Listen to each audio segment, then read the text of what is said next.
Hola chicos, buenos días. Hoy vamos a hablar del tema la Guerra Fría. La Guerra Fría fue un enfrentamiento político, económico, social, ideológico, militar y propagandístico que tuvo lugar después de la Segunda Guerra Mundial entre dos bloques. El bloque occidental, que es el capitalista, y el oriental, que es el comunista. Estos bloques estaban liderados por los Estados Unidos y la Unión Soviética respectivamente. Rusia se convirtió en el primer país donde un partido obrero llegó al poder. Se aprobó la primera constitución soviética que declaraba la construcción de un socialismo sin clases sociales. Vamos a hablar ahora del concepto. El origen de este concepto Guerra Fría se convirtió en una abreviatura para describir la lucha ideológica entre el capitalismo en Occidente y el comunismo en Oriente. El periodista estadounidense Walter Lippmann popularizó el término en una serie de artículos en 1947, mientras las naciones elegían un bando en el enfrentamiento. Como causas, Estados Unidos promovía el capitalismo, mientras que la Unión Soviética el comunismo. Europa se dividió en dos tras la guerra con la Unión Soviética controlando parte de Europa del Este. Ambos países temían que el otro atacara. Ambas potencias buscaban expandir su influencia en el mundo. La Unión Soviética identificaba a Estados Unidos y sus aliados como un peligro imperialista y burgués, lo que generó un sentimiento anticomunista. Este sentimiento se extendió por Europa y Estados Unidos a partir de la Revolución de Octubre de 1917. Cuando inicia la guerra, inicia después de la Segunda Guerra Mundial, cuando ésta llegaba a su fin en 1945. Los líderes de las tres grandes potencias aliadas, que fueron Estados Unidos, la Unión Soviética y Gran Bretaña, se reunieron en Potsdam, Alemania, para acordar las condiciones que pondrían fin al conflicto más sangriento que el mundo haya visto jamás. Las grandes potencias dividieron Alemania en zonas de ocupación, reconocieron un gobierno respaldado por los soviéticos en Polonia y dividieron Vietnam, decisiones monumentales que dieron forma al orden mundial de la posguerra. Las conversaciones debían forjar una paz duradera, pero en 18 meses comenzó una guerra fría que duró más de 4 décadas.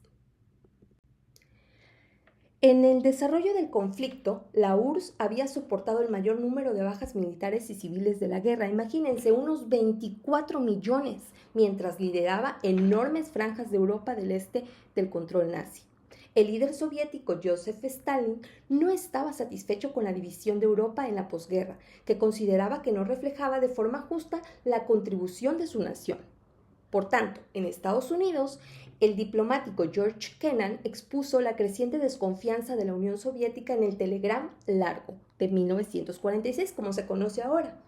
Kennan advirtió que la URSS era ilógica e insegura y que no cooperaría con Occidente a largo plazo. En respuesta, Washington comenzó a aplicar una política de contención para evitar la propagación de la ideología y las influencias soviéticas. Estados Unidos no tardó en tener la oportunidad de poner en práctica su nueva política.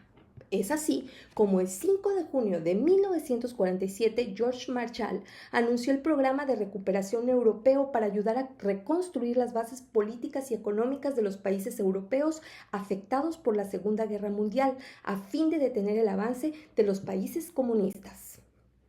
La Cominform, que es el acrónimo en ruso de Oficina de Información de los Partidos Comunistas y Obreros, era una organización para el intercambio de información y experiencias entre los partidos comunistas.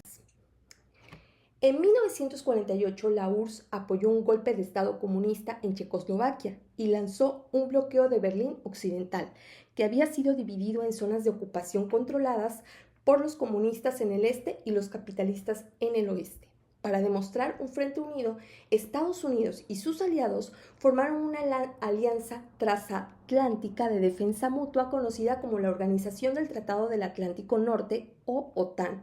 El 4 de abril de 1949, Estados Unidos, Islandia, Italia, Luxemburgo, Países Bajos de Noruega, Portugal, Bélgica, Dinamarca y Reino Unido firmaron un tratado en el que se acordaba que un ataque armado contra uno o varios se consideraría un ataque contra todos ellos. La URSS respondió creando su propia alianza defensiva, firmando en 1955 el Pacto de Varsovia. Incluía a la Unión Soviética y a 7 estados satélites, entre ellos Polonia y Alemania Oriental, reforzando la barrera ideológica y militar entre Europa Oriental y Occidental que Winston Churchill había bautizado como el telón de acero en un discurso de 1946. Mientras los dos bandos se enfrentaban al otro lado del telón de acero, Estados Unidos y la URSS se enzarzaron en una carrera armamentística, invirtiendo billones de dólares para acumular arsenales nucleares. Estados Unidos tenía ventaja al principio de la carrera armamentística, pero una vez que la URSS construyó su propio arsenal nuclear, las dos partes se enfrentaron por la destrucción mutua asegurada. Es decir, la idea de que si una de las partes atacaba a la otra, tomaría represalias, desatando consecuencias apocalípticas para ambas partes. Estados Unidos tenía ventaja al principio de la carrera armamentística, pero una vez que la URSS construyó su propio arsenal nuclear, las dos partes se enfrentaron por la destrucción mutua asegurada. Ahora hablaremos de la carrera espacial. Estados Unidos y la Unión Soviética también compitieron para demostrar su dominio tecnológico en una carrera espacial que duró 20 años. La Unión Soviética fue la primera en lanzar en 1957 el Sputnik número 1, el primer satélite artificial, mientras que Estados Unidos fue el primero en enviar un hombre a la Luna en 1969. Y bueno, para concluir, la Guerra Fría terminó formalmente con la caída de la Unión Soviética en 1991, luego de años de crisis y de una reducción significativa de su influencia internacional.